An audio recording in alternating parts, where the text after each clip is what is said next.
Paano magtiwala ulit? Or paano maibalik ang tiwala? So hi guys, I'm Jocelyn Omnes DH dito sa Jordan. Welcome to my channel and please subscribe kung hindi ka pa nakakapag-subscribe. So paano magtiwala ulit? Napakahirap ng topic na ito. Pero in my opinion po, okay, mahirap magtiwala ulit. Period. Tapos na ang lago dyan.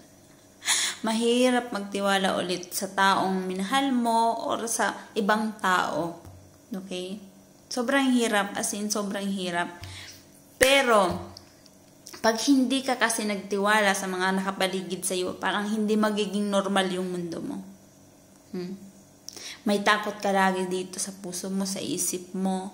Yun lagi yung iisipin mo sa mga taong makakasalamuha mo, sa mga makikilala mo, is ganon din yung treat mo sa kanila. Mahihirapan kang gumalaw sa mundong ginagalawan mo. Kasi nahihirapan kang magtiwala. Diba pag halimbawa may nakilala ka, ang iniisip mo kaagad sa kanya is lulukuin ka, sasaktan ka, diba? Ganon lagi yung nasa isip mo. Yung nag-iisip ka na kaagad ng negative sa ibang tao kahit hindi mo pa siya labos na kilala, diba? Kasi ang nasa isip mo is yung nakaraan mo pa rin. Yung nakaraan mo pa rin, diba? Kaya yung trust, okay, hindi mo maibigay sa ibang tao kasi nandun ka pa rin sa past, sa nakaraan mo. Yun pa rin yung iniisip mo. Yung worst pa rin yung nasa isip mo. Kaya kada may makikilala kang ibang tao, ganun yung itatrato mo sa kanila. Diba? So, kaya ka nahihirapan magtiwala sa ibang tao dahil hindi mo pa mahal yung sarili mo. Kahit sa sarili mo, wala ka pa rin tiwala. Nagigets mo? Hindi mo mahal ang sarili mo. Hindi mo pinapahalagahan. Kaya takot ka na baka masaktan ako ulit, umiyak ulit ako. Dahil wala kang tiwala sa sarili mo. Pag ganun kasi yung ginagawa natin, kung ganun yung routine natin sa buhay, walang pinagbago, masasaktan at masasaktan ka ulit. Okay? Wala yun sa makikilala mo, wala yun sa nakaraan mo. Kung ikaw sa sarili mo, hindi mo binabago kung ano yung routine mo, kung ano yung ginagawa mo, walang magbabago. Huwag mong idepende yung sarili mo sa ibang tao. Minsan tayong mga babae, okay, hindi lahat. Pag nakikipagrelasyon tayo sa lalaki is, ang sinasabi natin sa lalaki is, baka saktan mo ako. Baka iwanan mo ako. Baka ipagpalit mo ako gaya nung ex ko. Diba? Yung value natin, binababa na natin. Sa umpisa pa lang. So sa umpisa pa lang, yung present mo, kinukumpara mo sa ex mo. Kasi nga, tayong mga babae, wala tayong tiwala sa sarili natin. Okay, hindi lahat. Okay, girls? Kung wala tayong tiwala sa sarili natin, paano ba magtitiwala sa atin yung lalaki? Diba? Gets nyo ang point ko? O ako lang nakagets, okay? Gets nyo ako? Sana. Dapat may tiwala muna tayo sa sarili natin bago tayo magtiwala sa ibang tao. Kasi mahirap, okay? Mahirap na kasi pag hindi ka nagtitiwala, okay? Yung makikilala mong lalaki is mape-pressure sa'yo. Okay? And then, kung wala kang tiwala sa tao, bakit ka makikipagrelasyon? Para may kaaway ka lagi? Para wala kang peace of mind? Sa English, wala kang peace of mind kasi ang iniisip mo lagi sa kanya ng babae, ng ganito, lulukuin ka, papaiyakin ka, di ba? Yun ba ang gusto mo pag wala kang tiwala sa tao? Ayaw natin yun. Gusto natin maging masaya sa relasyon. Gets nyo? So, eto naman. Paano mo maibabalik yung tiwala na sinira mo? Diba? wala nang tiwala sa yung partner mo. Buti nga. Joke lang. So, lahat ng tao nagkakamali, okay? Sure. Lahat ng tao nagkakamali. So, kung gusto mong ibalik yung tiwala ng partner mo, mag-sorry ka lang once. Huwag ka mong ulit-ulitin ang pagsusorry mo. Lalo na kung hindi mo ginagawa kung ano yung sinasabi mo.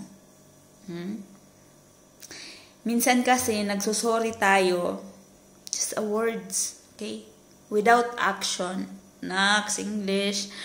Wala kang binabago, wala kang ginagawa para ayusin. Mas pinapakita mo pa yung mga maling ginagawa mo. 100 times mo na ginawa yung pagsusorry mo. Many times. Pero hindi ka pa rin niya mapagbigyan, di ba? So, nahihirapan ka na ibalik yung tiwala niya. Alam mo kasi, yung tiwala, hindi basta-basta yun madadala sa sorry. Okay? Dapat may action kang ginagawa. Okay? Hindi yung action parang movie. May ginagawa ka para sa sarili mo. Hindi para sa kanya. Okay? Ayusin mo yung sarili mo. Ipakita mo sa partner mo na nagbago ka na. Na iba ka na. Ibahin mo yung routine mo, ibahin mo yung pattern mo, ibahin mo yung buhay mo. Ayusin mo yung sarili mo. So, makikita niya yung pagbabago at unti-unting babalik yung tiwala niya. So, doon niya makikita na nagbabago ka na. Doon yun papasok yung attraction. Ma-attract mo ulit siya at babalik yung attraction niya sa'yo. So, magtitiwala siya ulit kasi ang nakikita niya sa'yo is yung pagbabago. Pero kung ikaw, hindi ka nagbago at nagsorry ka lang, hindi yan maibabalik yung tiwala mo. Mas lalong masisira yung tiwala. Nagsorry ka tapos andun ka sa barkada mo, nagpag-inuman ka, or worse, ng babae ka, paano mo ba aayusin ulit yung parang nagpatong-patong lang yung problema mo? 'Di ba?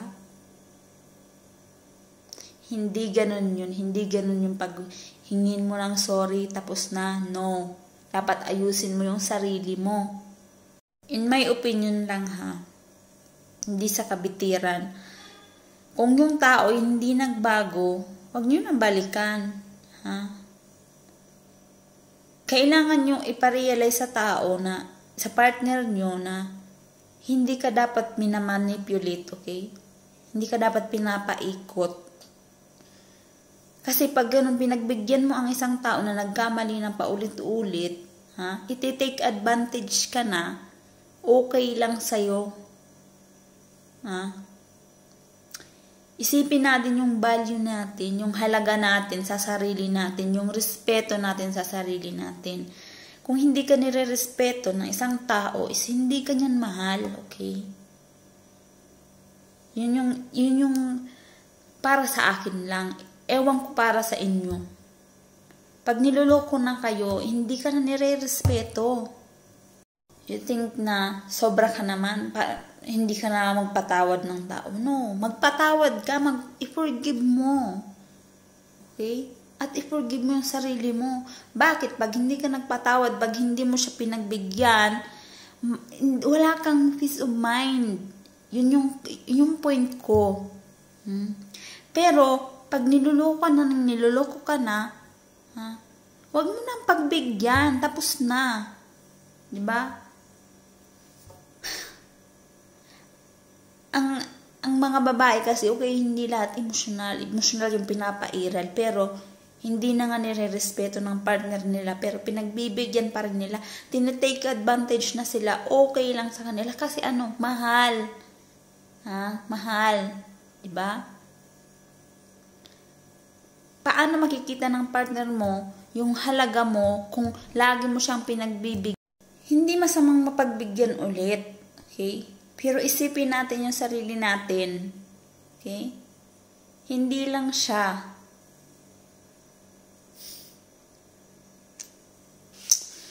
So, yun lang guys. Kung may natutunan kayo, please comment.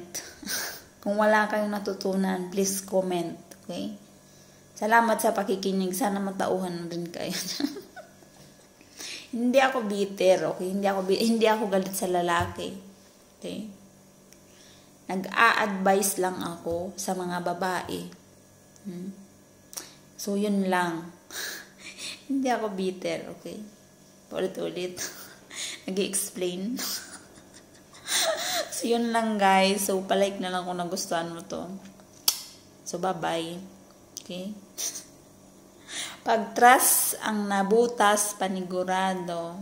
Wala ka nabugas.